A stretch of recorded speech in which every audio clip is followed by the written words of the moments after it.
Genji 2 is an action game which is based on Japanese history. Being based on history, the stages of the game will also be based on famous battles which actually took place in ancient Japan. So here's this giant enemy crab. Welcome to the Giant Enemy Crab Podcast. We made it. We're here. Yay! We're here. We did 107 episodes. We're back. I'm your host, Fliz. I'm joined by my wonderful, handsome, smart, and just brave co-host, KylarEmiya. Hello. And Strider1. I'm none of those things. You are to me. That's what's important, right? Well, you may not see it, but I see it in you. That's okay. How do you get through life without being a little bit delusional? I was thinking the other day, I was like, man, if I told my wife all the thoughts that go on in my head, like I'd be fired so fast. Like she would not, like they're not I guess they're intrusive thoughts. They're not like terrible, but just stuff that's like not appropriate for work and not like in a gross way, just stuff that's like weird. And we keep those to ourselves. Apparently so not that anymore. Everybody around. Oh, yeah, no, I'm not telling you. I'm just like, okay, we've had discussions in the Discord about cannibalism. I'm not having that discussion with my wife. She's going to think I'm insane, but it's fun in the Discord. You know, I wonder how many times she's like walked by and just like listen. You had the door cracked open just a little bit and you're going on and on about cannibalism and she just never said anything. She would have said something by now. I think she just tunes me out. She just ignores me at this point whenever I'm in this room. She's just like, he's in there doing weird stuff, probably talking about kissing boys. It's just not for me. I'm going to let him have his fun. I'm going to watch my AI TikTok dramas and move on with my life. She's addicted to the TikTok dramas, little 15-second nonsense. They're not all AI. They're terrible, though. Anyway, that's not what we're here today for. Today, we're here to talk about John Master Chief his new game, Halo Again. What's the title of the game? Halo Campaign Evolved. Halo Campaign Evolved. Now, Kyler was nice enough to pick this up. He's a huge Halo fan. We were listening to him play a little bit, and all I heard was lore rage, which is fine. But did this make you have any interest in playing? Remember how we all jumped on the Halo Infinite? Is that what it is? Or Infinity? Is it Infinite? Yeah. We all jumped on that for a couple weeks and then never looked back. Does this make you have any interest in getting back to that? Oh, no. Not at all. From what I understand, this is a complete remake built from the ground up. Like this isn't just a remaster or anything. And it was $50. How are we feeling? Tell me about your experience with Master Chief and reliving your childhood again. Oh God. So right from the get-go, like, if you never played Halo, because Halo came out a long time ago, it came out back in like 2001, right? So it's been like 25 years since the original Halo Combat Evolved, Halo 1. And you got to understand, like, Halo at the time was a huge game. This was a game that like just changed the landscape of gaming. It's considered one of the greatest video games of all time, is literally in the World Video Game Hall of Fame. And just the Xbox version alone for this game has received like tons of awards for it, right? Mm-hmm. So to remake this game, not even just like a remaster, which is like a digital upgrade, because it's already had that, but to remake it is a super tall order. Like there's a lot of pressure to remake a game of this scale, because you start to question, like, you know, how do you remake this game, try to modernize it for a new player base without offending the old player base too, and just kind of like smearing the name as you do it. Very difficult decisions had to be made here. The first thing I should say for Campaign Evolved is the game is fun. Like it's a fun game. The guns feel really good. Visually, the game looks good as well. Right. And yeah, I think Halo was like really big. Wasn't it one of the first games to really do shooting like in a way that felt really well? Really good, rather. Before then, like the golden standard was like GoldenEye. Like that was like for a shooter game. Ironically enough, it go back and see how it is. It's not good. Yeah. And so Halo just kind of like blew everything out of the water. It was an amazing game. It was like crazy too. It was like it originally started as like a RTS game before it eventually became what it is now. And it has just been a sensation ever since. So for Campaign Evolved, the game is really, really fun. It's cool to play. Like, it feels good. The weapons feel nice. It feels good to move around. But there's some decisions that have been met with a lot of hostility. Oh. And some of it can sound kind of silly, right? Because one of the biggest things, the biggest controversies around Campaign Evolved was the addition of the sprint button. Which, was that not a thing? No, that was not a thing. It was actually for a long time. You could not sprint in Halo. The game was kind of defined by like this. It wasn't like a slow walk, but you kind of moved around like basically RoboCop. Like, you walked around, gun raised, and there was no ability to sprint. You just walked around everywhere, very similar to like a Doom, like boomer shooter, essentially, right? The addition of sprint is something that like a lot of people hated when it was introduced, even like organically over time in Halo. Like, people did not like it, and it's been rebalanced and like redone over every iteration of it. So to bring it back in Campaign Evolved, the remake for the first Halo, is definitely a decision, because a lot of people are very angry on it. The initial problem that people have is like the how it changes like the actual gameplay. Because being able to sprint introduces a problem where you can kind of just run past everything. Like, they didn't tweak like the projectiles so that they'd hit you if you were sprinting. You can, yeah. If you get hit, then your sprint stops. But like the way the game's designed, right? Even with that, you can still run past almost everything in the game if you really wanted to. Oh dear. But honestly, and that's like one of the big things that it gets a lot of flack for, the sprint button. That's not really that much of a problem, because one, you could kind of do that in the original game anyways. You could just walk past everything if you really wanted to. There was nothing really stopping you from doing that, right? Mm-hmm. And plus, like, if you're doing that, you're honestly playing the game very disingenuously. You know what I mean? Like, yeah, it's so weird to think about that, because I'm like, I didn't get to FPSs till like I played GoldenEye, but like I think I went from GoldenEye straight to like Call of Duty. So if a first person shooter doesn't have a sprint and an ADS, like I'm feeling grossed out. I need both those things, or else I'm kind of confused as to what we're doing here. Yeah. But for Halo, like, that was a very core part of its identity, especially because early on, that was like one of the big pieces of gameplay that separated it from games like Call of Duty, was there was no sprint. You have to go through very methodically. The enemies and everything have different like quirks to them that you have to use to kind of like fight your way and solve these puzzles, these challenges that the game gives you. And being able to like run around and like Call of Duty your way through things wasn't really part of that Halo identity that the game had. And that's part of why it's criticized so much in Campaign Evolved. But honestly, I'm really surprised that people hate the sprint so much as the other thing that like no one really talks about is health in this game, in the remake, it now regenerates over time. And that is a massive change for this game, because in the original Halo, you had a health bar. So once your shields ran out, if you took damage, that damage was permanent until you found a health pack, something to heal you. And that could change a lot depending on like what choices you made before your latest checkpoint could change how you played the game quite a bit. And that's just gone in this. Like, you're pretty much always at full health for every single encounter with the enemy. And I'm really surprised that no one really brings that up, because it is a big change. So it's a little bit easier in that regard. Yeah, so I really don't see sprint being that big of a deal, because yes, it does change some of the gameplay, but only in a minor way, in my opinion.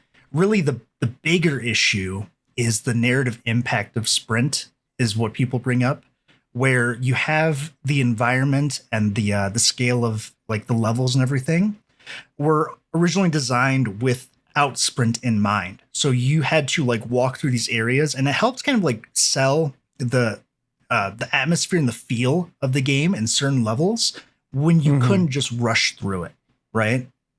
Yeah. With the ability to sprint, it is very easy to turn your brain off and just go to the waypoint. That is very easy to do. And it makes it so if you still want to maintain that ability to sell like the atmosphere and the narrative of what's happening around you, you need to be able to use the environment and like the overall like art style and direction to guide that for you. And here's the other problem I have with the campaign Evolved is the graphics look fairly nice. It doesn't run well. Like it doesn't run very good. It has some issues. And the game is it's too bright. That's the other problem that it has. I don't remember it. I mean, I wasn't a big Halo fan, but like I always thought it was kind of bright to begin with and kind of goofy. Like, oh yeah, especially I mentioned it when I was like the little tiny grunts that you fight. Like that always sucked me right out of whatever danger was supposed to be going on. Like, why am I shooting these little peanut head goobers? Who are like where are these the big bad aliens that I'm so afraid of? Yeah, and you're right. The original Halo was very bright. It had some dark areas and had but like I said before, you could rely on the slow movement speed and the fact that you had to walk through everything to sell those areas around you because people had to look around. Like you were just looking around all the time or trying to look for health packs. So it would cause you to explore and kind of appreciate more the level design around you. With the ability to heal yourself over time and the ability to just run past areas or just run to the next checkpoint, now the only way that you can, well, not the only way, but the main way that you draw the player's attention to what's actually around them and to like selling the story through the environment is with atmosphere and the art direction. And with everything around you being either really, really bright, or if it is dark, you have a flashlight that is really, really bright and lights the entire area up anyways. You don't have that either. So it kind of creates a problem where you can just run past all these really cool areas and just kind of forget about them. You know what I mean? Now, is this the Halo where you get to the place and do the thing and then the I don't know what is it the flood? Yep. The like little guys and suddenly there's like this horror scene where you're trying to get away from them. Yeah. So how does this affect that scene specifically? Really bad.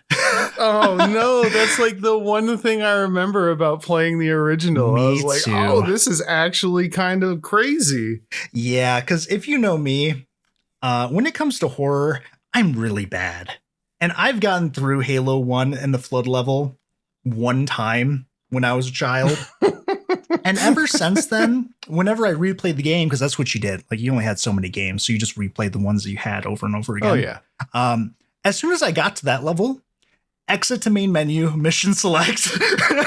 No, you did not. I did. I skipped that level every time because that level scared the absolute crap out of me. Because in that level, right, most of the time throughout Halo, Halo Combat Evolved, you have at least Cortana with you. Like she's talking to you as you play and like, you know, you have a companion there.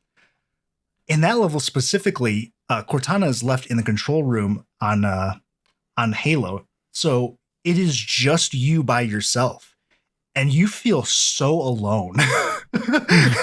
And when you're in the original, when you're walking through that place, right, it's just empty. Like it feels like you're in a tomb. There's blood everywhere, but there's no bodies anywhere either. There's weapons all over the ground. And eventually you come face to face with your first living thing, which is a ally soldier who's like lost his mind. He's like screaming, like, stay away from me, shooting his gun like at the walls. And he even shoots you a couple of times, but he completely ignores you. And right. So you just go in and eventually have that infamous cutscene of watching the recording of the helmet and seeing what happened to all the soldiers that you were trying to follow to find Captain Keyes. That scene gets butchered in a few ways. Oh dear. The main problem that happens is you can see a little too much in that recording because they completely redo the cutscene, right? The other thing, which is so funny because it's kind of sad, is there's bodies on the floor in that room, like when you go in, and then once you watch the cutscene, when the cutscene ends and you're still in that same room, all the bodies just blip out of existence and they're just gone now. Oh no. Yeah, so that doesn't help anything at all. And it just, Oh.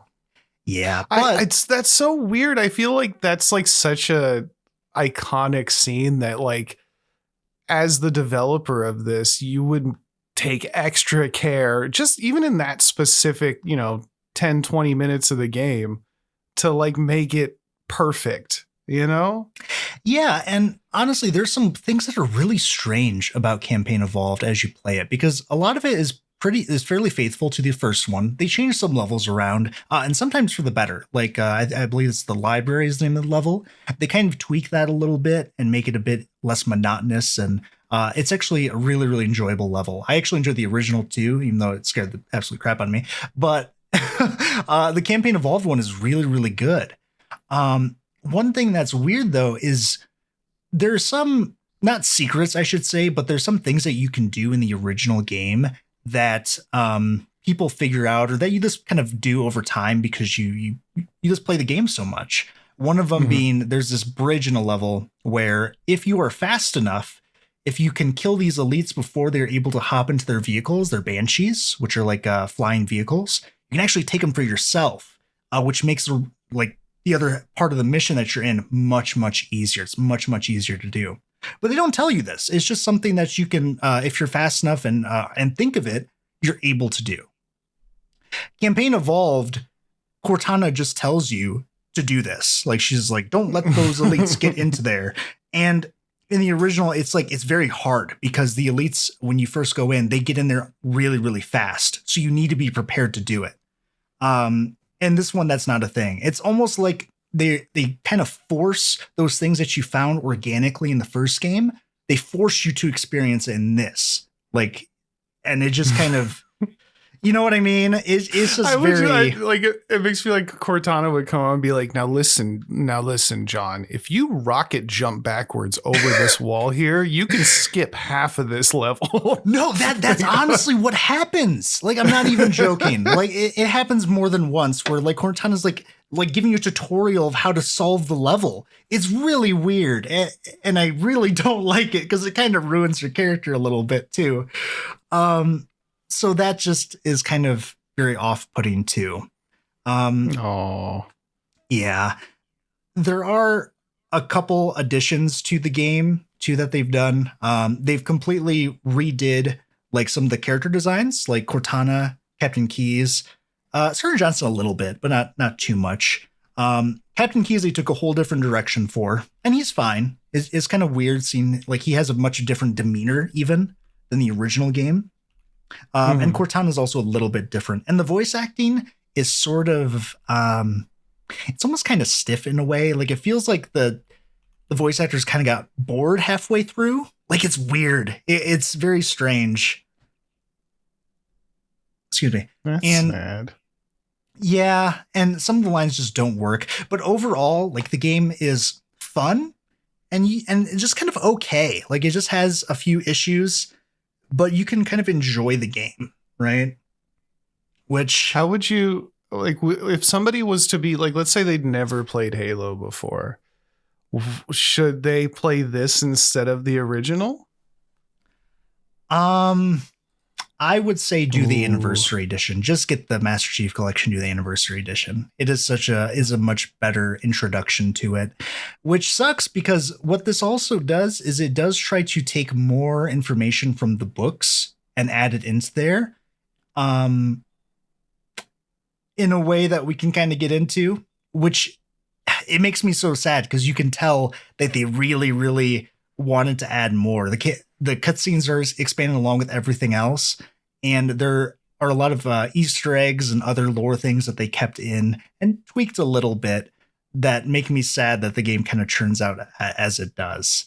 Because the Campaign Evolved is just okay. Like it's okay game. I wouldn't spend $50 on it.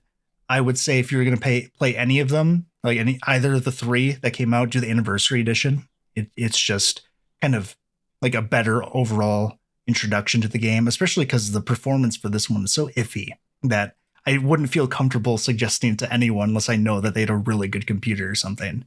You know what I mean? Yeah, before we get into the lore, what's going on with the performance? Because that was the biggest complaint I heard from you right off the bat. The game, the performance just straight up isn't good. Like it just kind of struggles a little bit. Even on the best settings, like you can, I played without frame gen because the issue I had with the frame generation is it just makes the cutscenes absolutely hard to look at.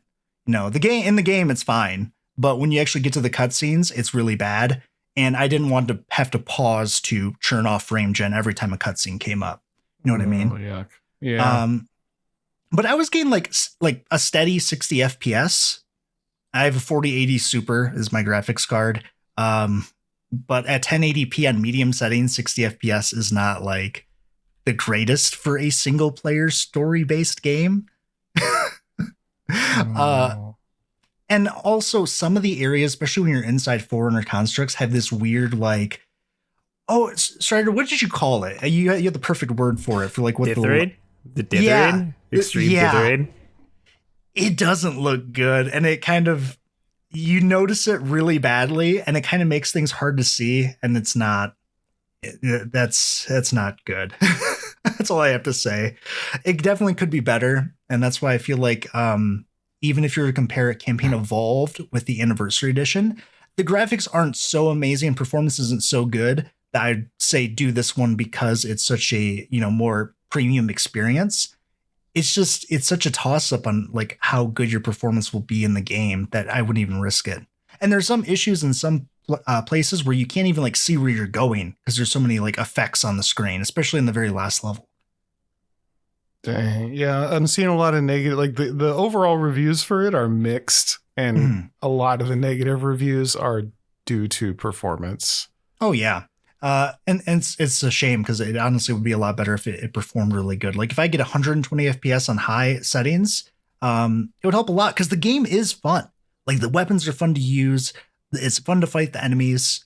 They all behave generally how they're supposed to. But the other big like no for the game is the AI is absolutely atrocious for a modern day game. That's the other thing I'm seeing. Yeah. Like it's like we've evolved beyond this. Yeah, it's like bad for Halo 1 standards. Like even 2001 standards, it's not great.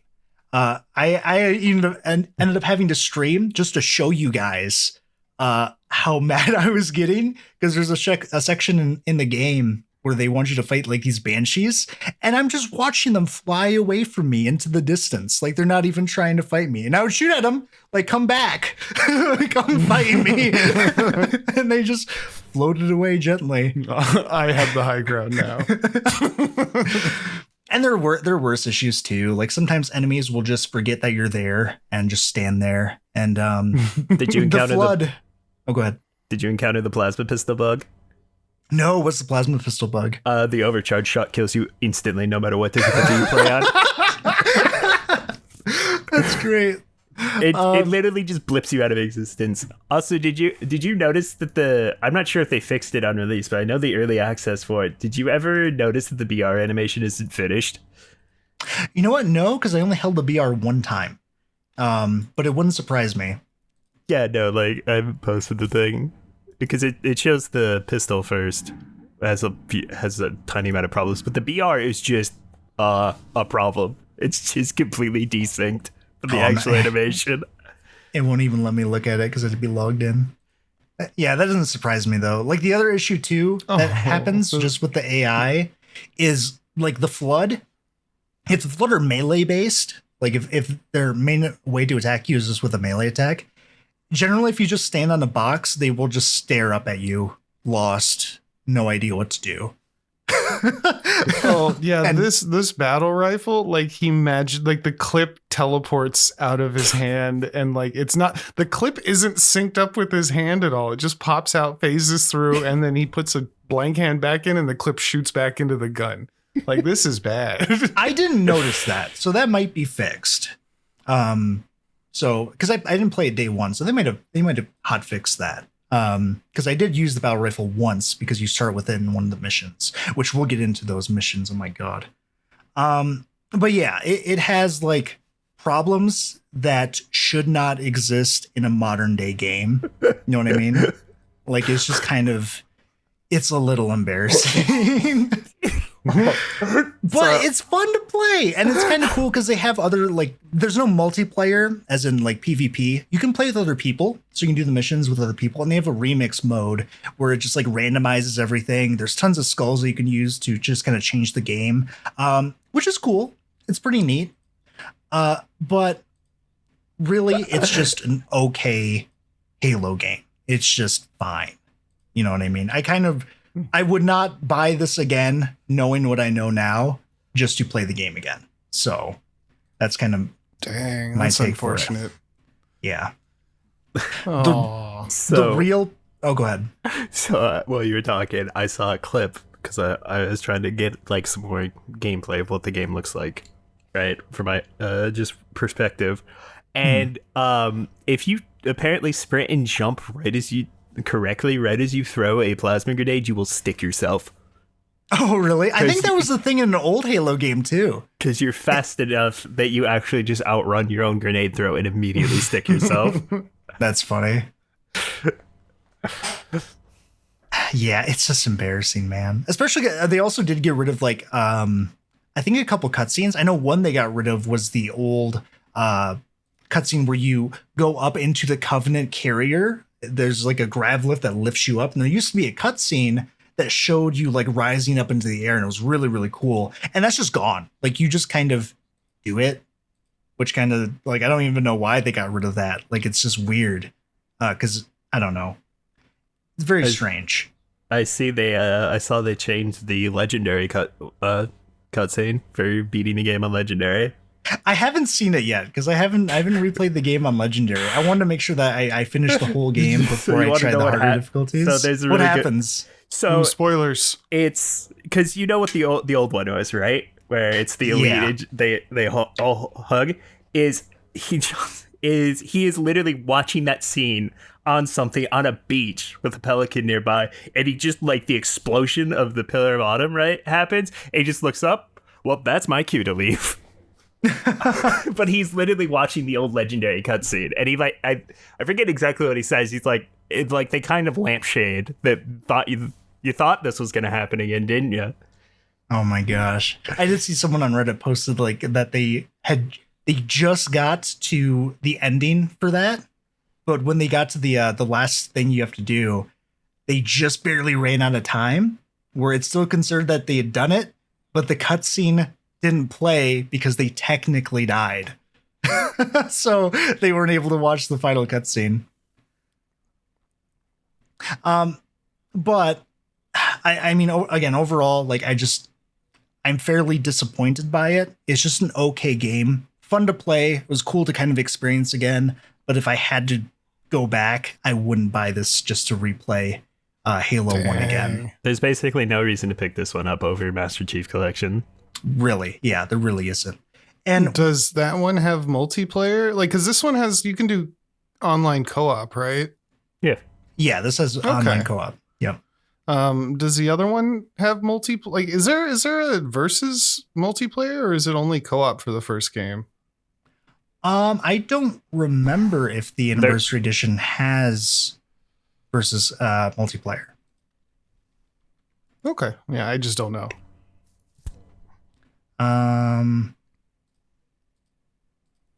Yeah, it looks like it does. Yep. Oh, okay. So then you get that as well. Yep. Which you don't get with the new one. Yeah. And nice. Here's where it gets bad. Uh-oh.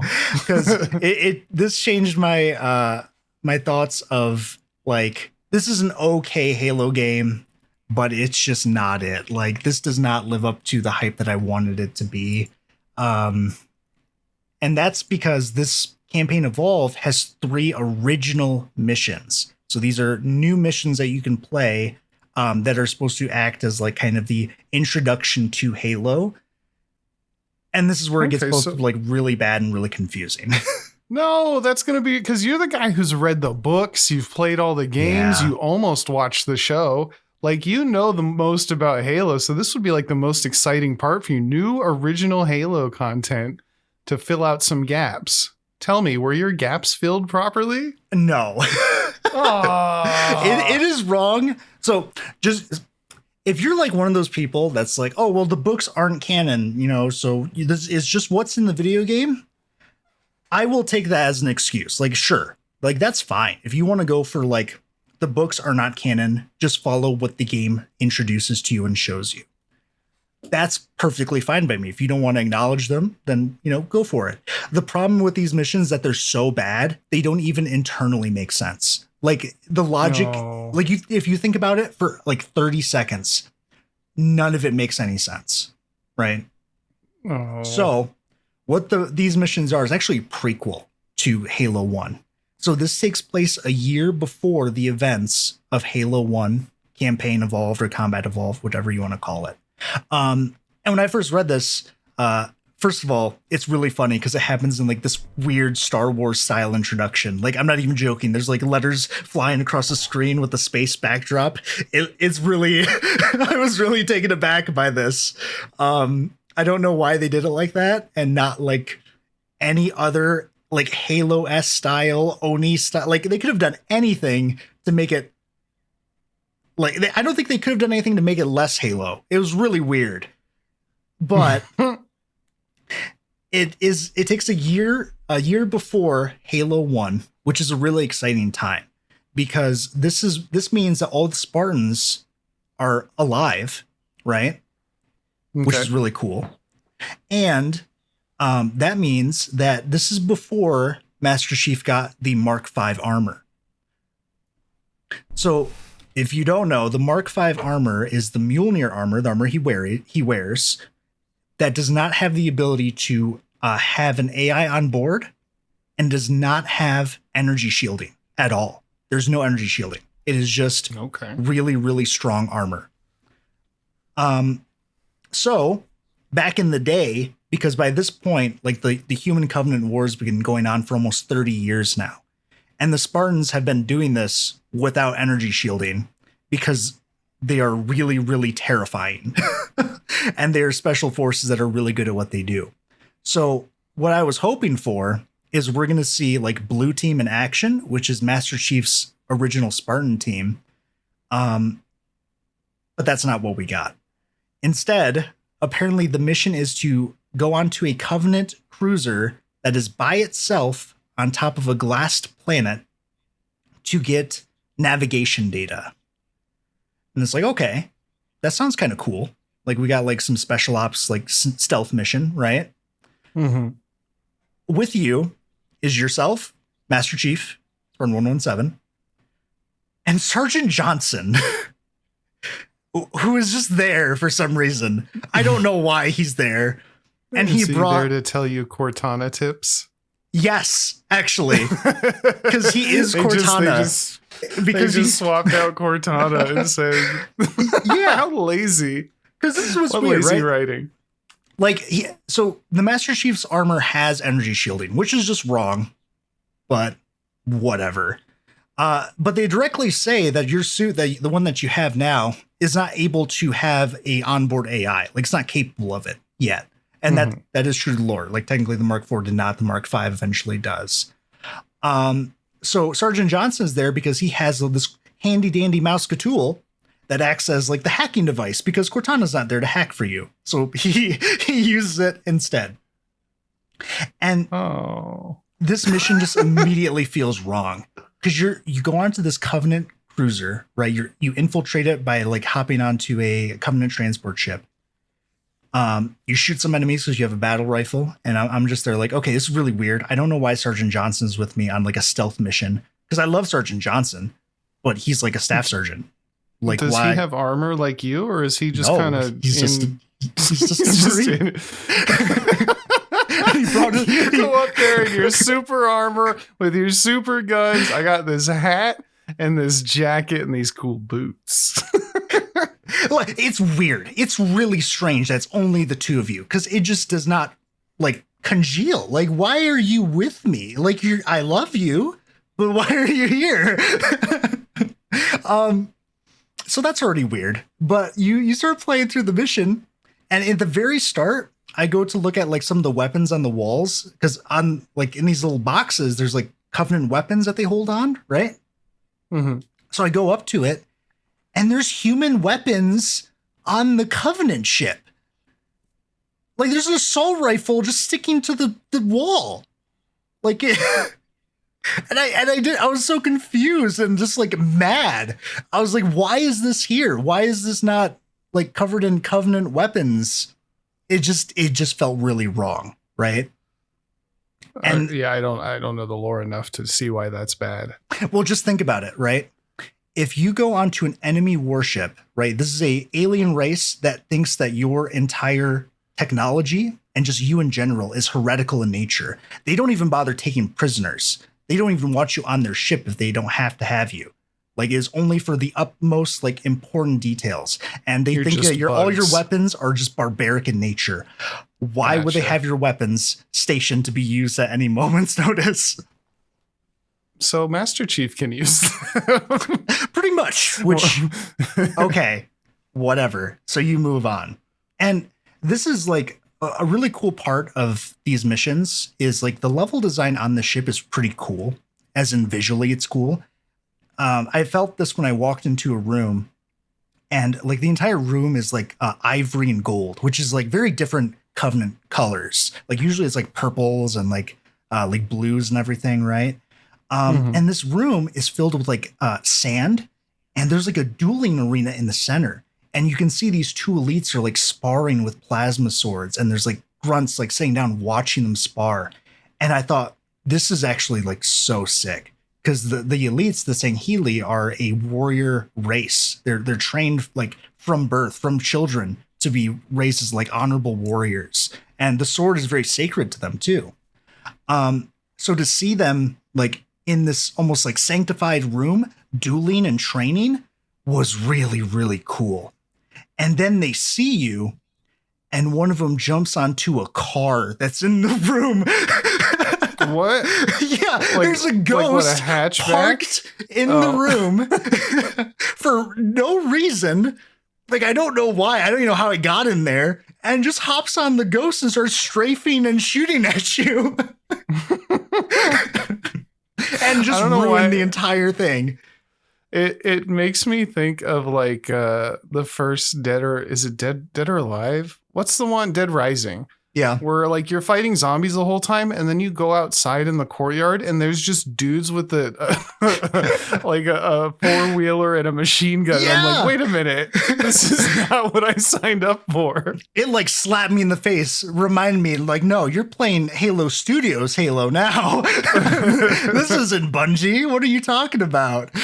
Oh my God, it really upset me, because like it got my hopes up and then just like shot me back down, thinking like it reminded me of the potential and just said, forget about it. don't even hope. So that kind of sucked, right? But it gets like way worse, because that's just the start of the first mission. Like this is the intro. Eventually you go into like a hallway, and this is where like the next cutscene plays. It's really embarrassing, because it's just you and Sergeant Johnson hiding behind a pillar, shooting at 4 aliens about 20 feet away. They are shooting back. All of you are missing each other for like a solid 20 seconds straight. Like no one's landing any bullets. Nothing's happening. Right? And then a prophet shows up, and he's just standing behind the 4 soldiers in front of him, like smiling maniacally. And I was like, oh no, don't do this. Because the prophets are like the leadership of the Covenant. They are the upper caste of the hierarchy for the Covenant. They are extremely important people, right? Okay. They are so important that in the almost 30 years that humans have been fighting the Covenant, we've only heard of them. We've never seen them before. You don't see them until Halo 2, even, right? Okay. So for them there to be a prophet right there is a huge deal.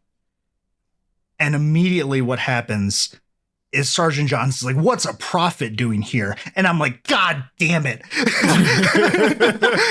Like, because he should not be able to, he shouldn't know what a prophet is at this point, right? Much less be able to pick one out by sight. Exactly. And then, I kid you not, the Prophet has like a Looney Tunes like villain introduction where he just has this monologue and he like one by one introduces each race of the Covenant. Like the Sanghili, the elite class of our warriors, the Ungoi, useful. I guess. Which, if you were saying how it was, okay, so to my knowledge, like there's the one Halo where you make friends and you play as one of the bad guys, right? I think I played that one. Yep. If I remember, it was like the first time one of the enemies had considered even speaking to you, like as a race. Like it's you were just rare. nothing to them. Yeah, it's very. I only know of one Sanghili that's ever worked with humans, and he was kind of like he just betrayed like the Covenant. He just did not want to work with them, so he's hired by Oni as a double agent. It's the only one that I know of that like actively works with humanity before the Human Covenant Alliance. And granted, there could be more. I just don't know of them. Well, the point is that, like, why would this prophet even care to explain anything in a language you guys can understand to bugs? Yeah, and it's obvious because they're trying to introduce new players to every single race. But, like, it's just not necessary. Like, people aren't that stupid. You know what I mean? Like, you don't have to do it. It's never been needed to be done. Like, you just learn through context clues of, like, the grunts are little cowards that like hide away in fear once you kill their elite leaders. So that's the obvious relationship, is the big tall guys are the leaders of the small little guys. It's not hard. You know what I mean?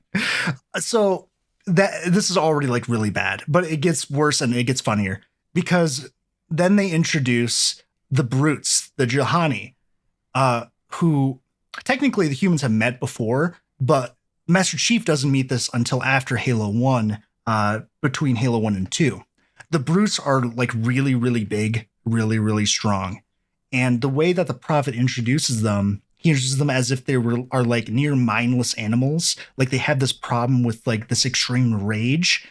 And it turns out that the Prophet has been running like experiments on his soldiers, including the Juhani. And for them specifically, the brutes, he's made this equipment that can harness their rage and control it. He actually says it specifically that it controls their boundless rage. And he like turns on this device and walks away. And you finally get to see this brute with its rage controlled as it immediately goes berserk and kills all of his allies. And I was like, what what? Wait a minute. That seems a little contradictory. So by this point, I don't really know what's happening anymore. The brutes are not balanced well at all because they are just giant bullet sponges. They don't react to gunfire at all. Like you can shoot them, they just don't really do anything. And they have this mechanic where if you shoot them enough and you activate their little rage thing, they just kind of like throw their weapon away, like put their hands out to their side and just kind of make a brisk walk towards you. And I think it's supposed to be scary, but it's really not. It just looks kind of silly. And they just die really fast because the only reason they're doing it is because they're low HP. So they're just like, why I oughta, and then they die. I don't even know what happens if they get close to you because I've never had it happen. So I'm sure they one-shot you or something, but yeah, it doesn't. I would not say that when you're losing a gunfight, throwing your gun away is the correct idea. But what do I know? Yeah, but it gets worse. So as you go through the mission, the Prophet just kind of floats away. And on top of this too, like the cutscene that you're originally in a hallway. As soon as the cutscene ends, you're teleported into a different room entirely, and it's just really weird. Excuse me. So I like you take a moment to try to figure out where you are because you're just not in the same hallway that the cutscene just showed you. So that's kind of strange. But eventually, as you battle your way through the ship, trying to complete your mission, which is to gain the navigation data on this ship, you run into a group of like captured Marines, and there is an ODST soldier that's part of this group. And this lady made a lot of people really, really mad. Oh no. Because the first thing she says to you, because she looks back at all of her like her normal troop friends, and they're all looking at you in awe, and they're like, "Whoa, a Spartan!" And she just tells them, "Get back to work." And Sergeant Johnson's like, "I see you're not really impressed by Master Chief at all." And she's like, "Let's just say I'm not one to fall victim to PR stunts." And she calls you a PR stunt, and it's a reference to the books again, because this game tries to do it, where the ODST, the Orbital Drop Shock Troopers, do not like Spartans. They absolutely hate them. It is very, very common for them to not like them. The lore reason for this is like for a few reasons. One, the ODST were like the badasses of humanity.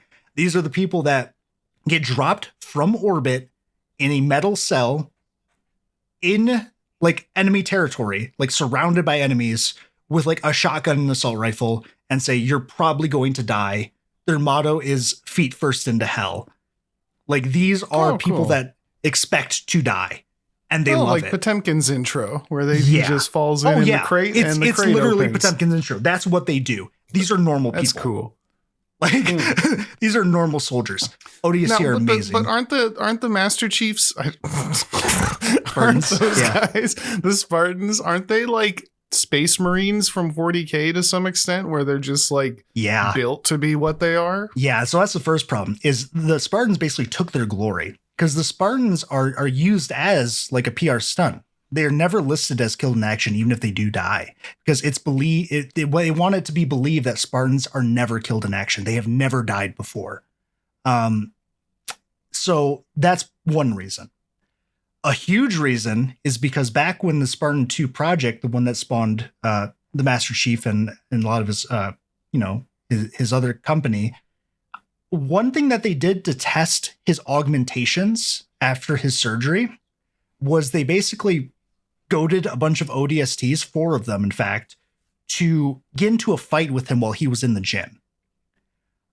John was so strong that he accidentally killed 2 of them with his bare hands and crippled the other 2 for life. Right? That doesn't sound like a fair fight, though. He was 14. Oh, come on. Yeah, he was 14 years old. And just killed 2 Allied soldiers and crippled the other 2 on accident. And he never saw any penalty for this either. So that also pissed off a ton of ODST members. But the thing is, like, we've been at war for almost 30 years. Humanity's on the brink of extinction. This is like old news. Like, this isn't really relevant at this point in time that much anymore. Like, we're dying. You know what I mean? Yeah. So to bring it up it just feels so like out of left field. Like, what are you even talking about? Like, we got shit to do. It just feels really, really strange, especially when we're rescuing you from being held hostage on an enemy ship, right? Mm-hmm. So that happens. Moving on.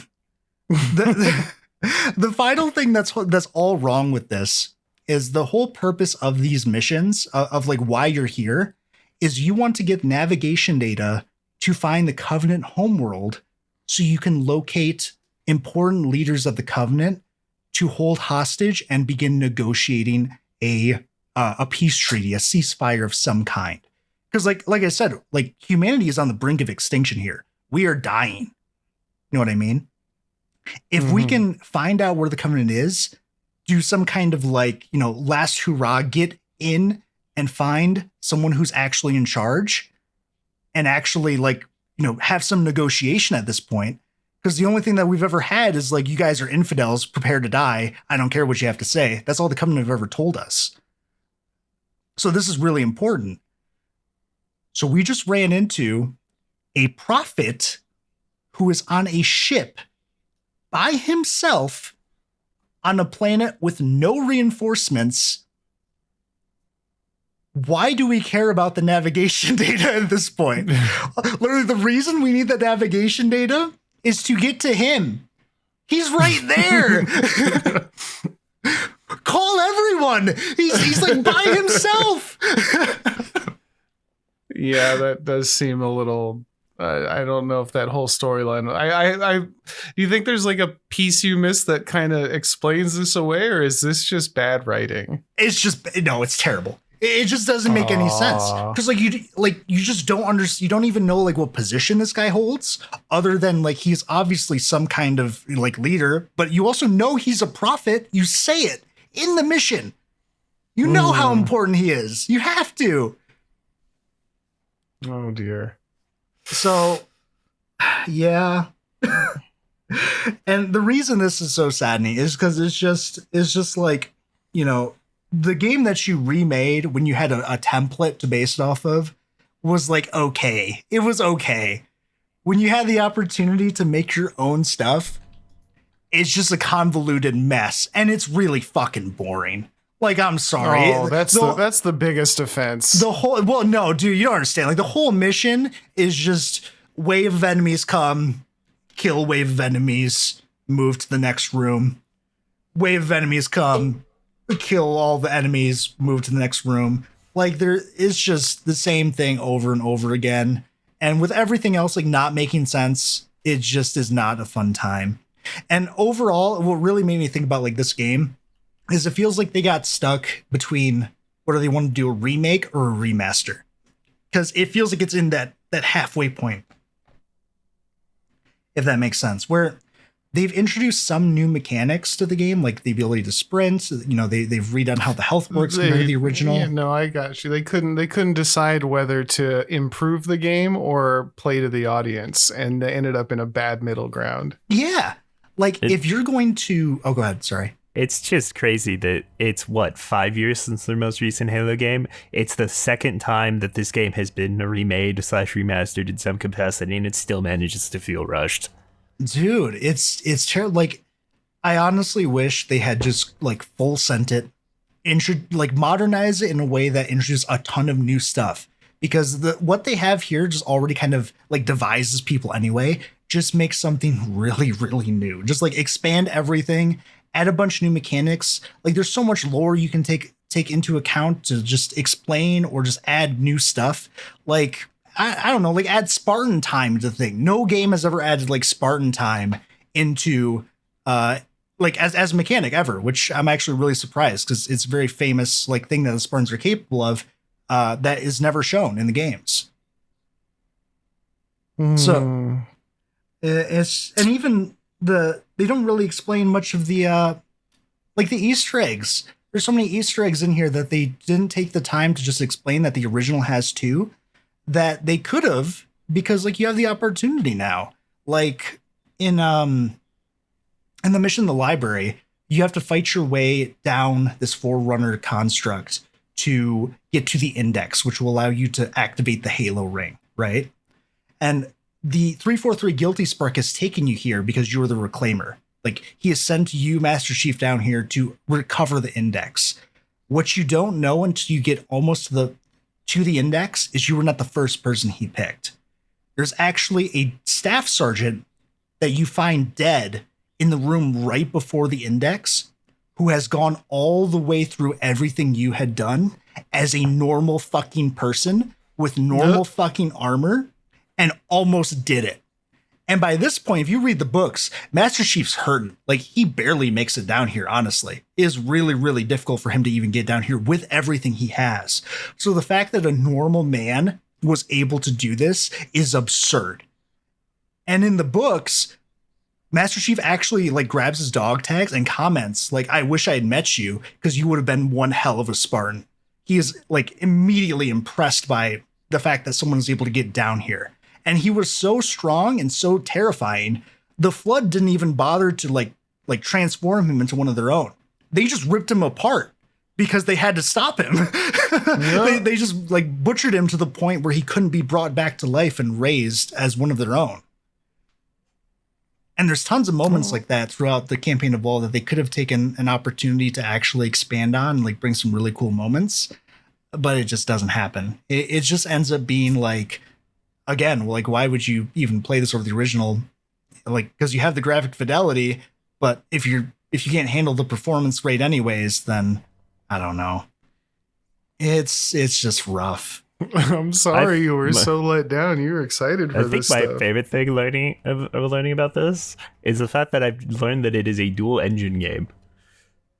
Is it really? Yes, it uses the UE5 for the graphics engine, but it definitely is functioning on like Halo Reach gameplay logic because they have some of the exact same funny bugs that happen in Reach, like instant acceleration at hypervelocity into a wall that happens with Halo Reach, or because I've seen a few clips of it, of the Scorpions or any other vehicle just suddenly spinning out of control at hypervelocity because they've physics clipped out of bounds and got shunted back in. Like, it's the exact same Reach bugs. So they built this on Halo Reach's gameplay logic with a UE5's graphics engine over top of it, from what I can tell. Because I've seen a lot of it, with some of the same bugs that happen in Reach. Dang. I don't know. It's very. I was like happy to play Halo 1 sort of again for the first time in a somewhat new way. But there's so many changes to some of the games in like small ways that just kind of detract from it a little bit. It feels like it missed out. You know what I mean? I'm very curious how someone who's never experienced Halo 1 would experience this game, because I am biased as well. That's something that you have to keep in mind for this game. I think it is fun. I still genuinely think that. It's just, I wish it was more than what it ended up being. And I really don't think that it is on the same caliber whatsoever as the original Halo Combat Evolved. This does nothing new, really, for anything. Even for the Halo franchise, it just kind of is. It just exists. Like, there was a definite opportunity to, again, like reimagine Halo as just like what the game should be and what it should feel like. And you just kind of ended up with this, like, well, it's sort of Halo 1, sort of Halo Infinite, and it just kind of runs like shit.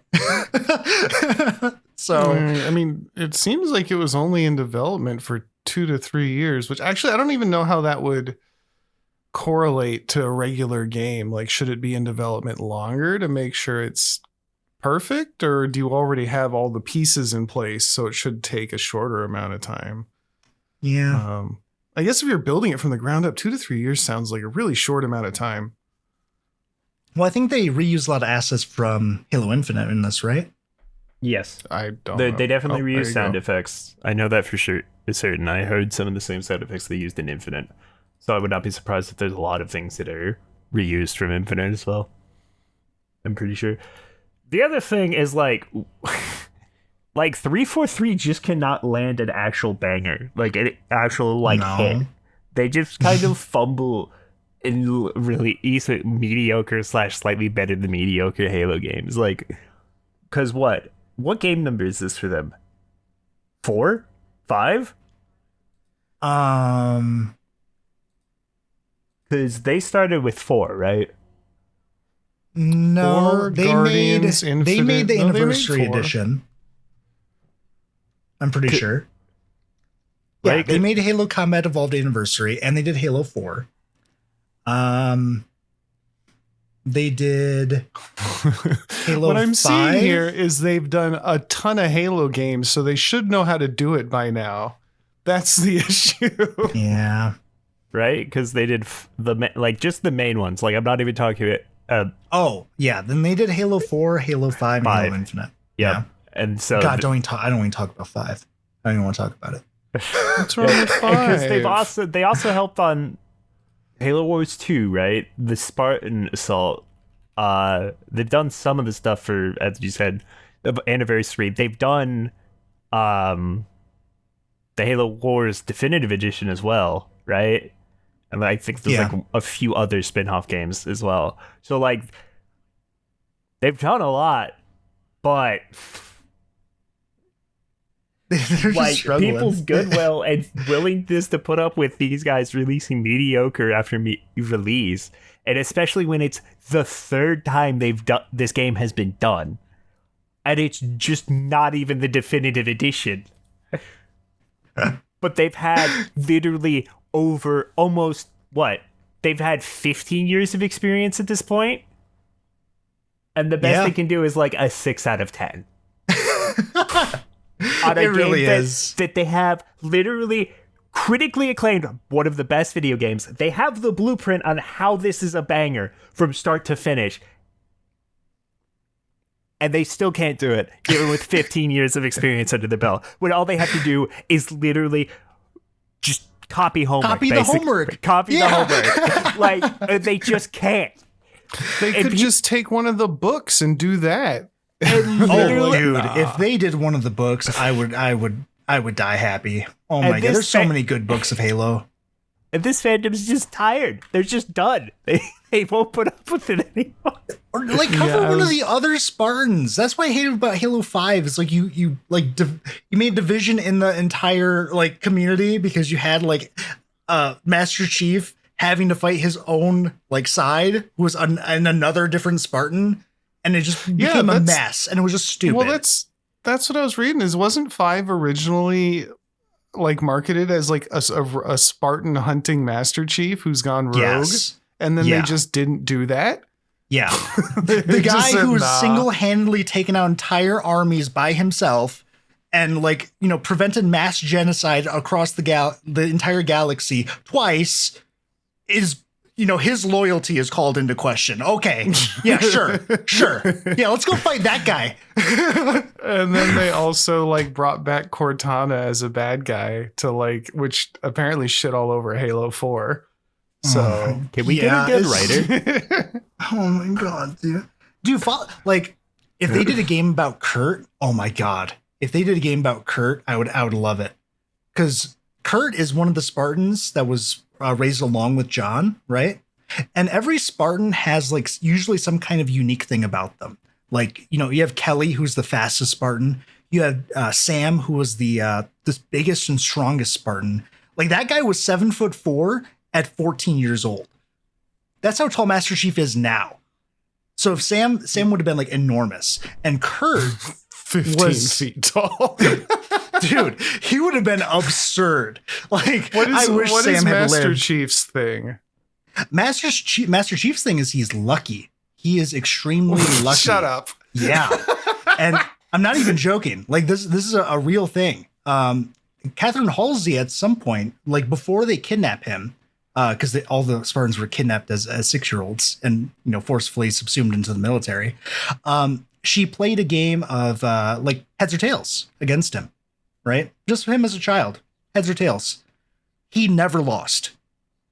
Like every single time they play heads or tails, he always wins. And he's not like guessing or like watching the coin right before it lands. He just guesses, and he's just lucky every single time. So he has I'm not- like plot armor. Yeah, Hey, he has supernatural stupid. levels of luck. Yeah, supernatural That's levels stupid. of luck. I'm sorry. That's dumb. Continue. But Kurt is considered one of the best leaders the Spartans have ever seen. Even better than John, who's considered like ultimately the leader of the Spartans. Kurt has actually like multiple times has beaten John in their like war games that they played when they were training. And he is responsible for teaching the Spartan 3s, the next Spartan generation after the 2s. And Kurt's also like 8 feet tall and an absolute monster. But you can do some really cool things with Kurt because he has this entire different mindset of like what a Spartan's supposed to be compared to John. He doesn't use the Mjolnir armor because he wanted to feel closer to the Spartan 3s who did not have access to it. So he uses inferior armor, just like they do. It's more like stealth based. So he has like entirely different gameplay styles that you could take advantage of.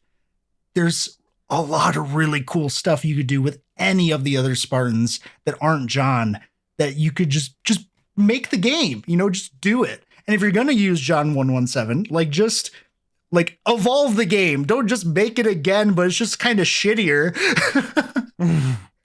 I don't know. Wow. I'm so sorry your game turned out to be what we expected. Yeah.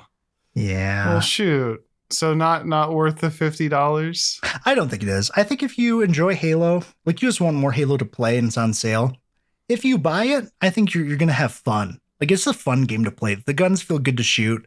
The enemies do mostly what they're supposed to do anyways. Like it's just a fun time. So you could just do that, but it's definitely not like anything revolutionary whatsoever. I don't think it's worth $50, maybe 30. Like you could probably spend $30 on this, have a good time, especially with some friends.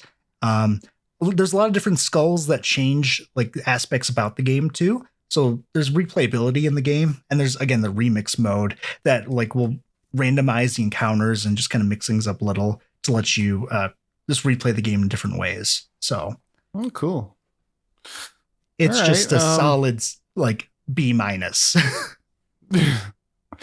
I mean, like, I'd ask you if there was more, but of course there's more, because you could just talk about Halo all day. I could talk about Halo all the time. Oh my god.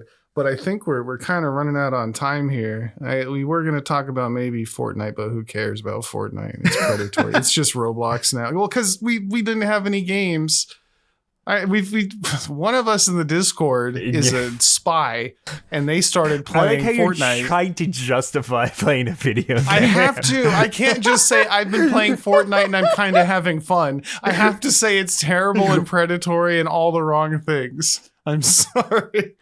It's fun to play until Tokon comes out, because I'm way more interested in Tokon than I said on the last episode. I played more. And oh my God, dude, it's like all I want to do now, and I can't. And so I hope it comes out and it works. And based on what they've said, and they heard us, and they're. The thing I'm waiting for is I cannot wait till the first time you get hit by degenerate tag mix in a ranked match. I want to see what you think of the game after that match.